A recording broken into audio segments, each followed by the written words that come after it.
Milí televízni diváci, vítajte pri mimoriadnych správach zo Svetových dní mládeže v Krakove. Po včerajšom úvodnom otváracom ceremoniáli a svätej omši sa dnes slovenskí pútnici vydali na púť do Lagievnikov v Krakove. Viac už o chvíľu, zostaňte s nami. Včera večer sa v Mestskom parku v Skavine uskutočnil veľký otvárací ceremoniál, ktorým sa začal program slovenských pútnikov. Umelecko-duchovné pásmo tvorili rôzne obrazy, hudba a tanec. Úvodnú svätú omšu slúžil bratislavský arcibiskup metropolita monsignor Stanislav Zvolenský, ktorý sa mladým prihovoril aj v homílii niekoľkými myšlienkami. Prvé tá myšlienka vďačnosti, že sme šťastne doputovali do Skaviny, potom vyjadrenie radosti, že sa teším, že máme pred sebou nádherné dni a tie dni, že sú to dni, ktoré prinášajú veľké posilnenie duchovné. No a samozrejme, že bude iste tu tých mladých pribúdať. Zo Slovenska je registrovaných vyše 4 000, ale ja osobne ako starší môžem povedať, že chcem im aj povedať, že vďačím im za to, že prijali pozvanie svätého Otca, že aj zo Slovenska taký krásny počet mladých ľudí prichádza, no a že je to pre mňa posilnenie vo viere. Myslím, že mnohí si myslia, že cirkev je prestarla a speje ako si k svojmu takému pozvolnému koncu, ale práve títo mladí ľudia, aj keď to štatisticky nemusí byť nejaké obrovské percento, ale to, že títo ľudia tu sú, títo mladí ľudia tu sú a sú to tisíce mladých ľudí, tí keď sa vrátia domov, tak budú a mali by byť kvasom spoločnosti, do ktorej sa dostanú a pri stretnutí so svojimi neveriacimi kamarátmi, priateľmi, a nech sú kamaráti a priatelia neveriacich ľudí a nech im zdieľajú to obrovské bohatstvo, ktoré tu dostali. Slúbil som to mladým ľuďom, keď sme boli v Poprade a keď som im povedal, že som takým dôkazom ako veriacim človekom, ktorý môže byť aj vo vyššej politike a že sa teším z toho a chcem ich pozdraviť aj tu svojou prítomnosťou v Skavine a samozrejme v Krakove a teším sa z toho, že také niečo sa môže uskutočniť a diať v blízkosti Slovenska.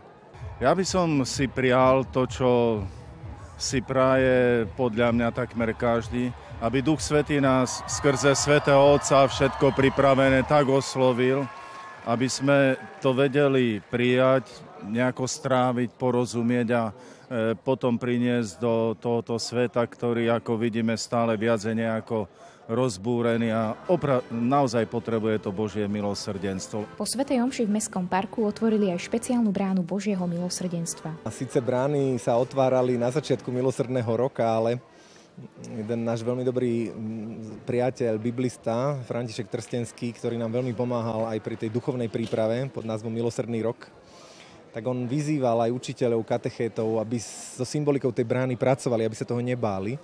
No tak sme si vymysleli, že prečo by sme nemohli mať aj my bránu milosrdenstva, ktorá bude vstupnou bránou do zóny, kde prebieha spovedanie, tak jednoducho povedané, alebo vyslovovanie sviatosti zmierenia. Najviac ma oslovilo to, keď som videl všetkých tých kňazov a keď som videl tých ľudí, ako naozaj vášnivo sa prichystali či na tú omšu alebo na ten otvárací ceremoniál, že to bolo pre mňa také silné, že koľko ľudí naozaj chce ísť za Bohom a koľko mu na tom záleží. Dnes bol super program, všetko bolo dobre zorganizované. Zbor bol super, otvárací program, aj tí svety na tých kartách. Všetko bolo také pekné. Kázeň bola veľmi fantastická. Aj hudba bola dobrá. Tá masa Slovákov, že toľko mladých kresťanov tu prišlo zo Slovenska a vytvorili takú nádhernú, krásnu atmosféru. Všetko bolo úžasné, je to úžasná skúsenosť, treba to určite zažiť a teším sa na ďalšie takéto dni, ktoré budú. Mne sa páčilo veľmi, ako to bolo pripravené a zorganizované, že to malo taký veľmi pekný úvod a také veľmi dobré privítanie pre nás všetkých a že to dalo taký impuls do toho celého. Bola perfektná svätá omša, bolo to úžasné a ešte, neviem, zbor bol perfektný, ale celkovo tá atmosféra tu, že tu bolo tak veľa mladých ľudí a keď proste všetci sa postavili a išli na príjmanie, tak to bolo fakt sila. Mne sa veľmi páčil zbor, ako spieval, aj celá omša, aj program úvodný. Otvárací ceremoniál. Pre mňa je strašne povzbudivé, že vidím, koľko mladých sme sa tu zišli Slovákov a ako držíme spolu a reprezentujeme svoju krajinu a naozaj bola to vydarená omša, bolo to krásne. Všetko to tak do seba zapadalo prenádherne. takže som ani nezbadal, že už je polnoc. Jedinečnú možnosť ocitnúť sa v blízkosti pápeža Františka bude mať počas Svetových dní mládeže Pavol Stopolčian. Ten ako jeden z takmer 200 mladých ľudí z 5 kontinentov poniesie slovenskú vlajku počas svätej omše s pápežom. Prvá vec, že by som sa chcel poďakovať vôbec za tú možnosť, že môžem reprezentovať Slovensko. Keď mi to Ondrej Chrvála povedal, že môžem niesť vlajku a byť tým vlajkonosičom Slovenska, som bol veľmi šťastný. Je to, myslím, že obrovská česť byť reprezentantom všetkých týchto mladých, čo sú tu. Ja som strašne dojatý. Ja už pár dní nosím slovenskú vlajku na sebe a naozaj sa s tým žívam. A som šťastný, že som jeden z tých šťastných. Ďakujem. Na záver otváracieho ceremoniálu si organizátori pripravili pre pútnikov prekvapenie. Tužili sme, aby tá symbolika iskry, plameňa a ohňa vygradovala do niečoho ešte väčšieho. Ohňostroj je častokrát aj symbol radosti, takže presne tá iskra, ktorá sa spomína aj v modlitbe za Svetové dni mládeže, oheň, ktorý prosím, aby sme rozdávali ďalej, tak sme chceli nejak symbolicky pečatiť aj na oblohu.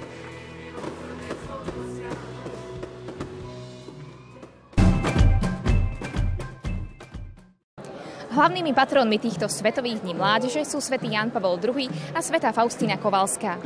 Krakov je všeobecne známe ako Svetové centrum úcty k Božiemu milosrdenstvu. Na púť do Lagievnikov sa dnes vydali v rámci slovenského programu aj naši pútnici. Faustína Kovalská sa narodila v roku 1905. Povolanie k duchovnému životu pocítila prvýkrát, keď mala 7 rokov a o 13 rokov neskôr sa snažila vstúpiť do kláštora. 1. augusta 1925 ju prijali do kongregácie sestier Matky Božieho milosrdenstva. Jej poslanie šíriť posolstvo Božieho milosrdenstva sa začalo 22.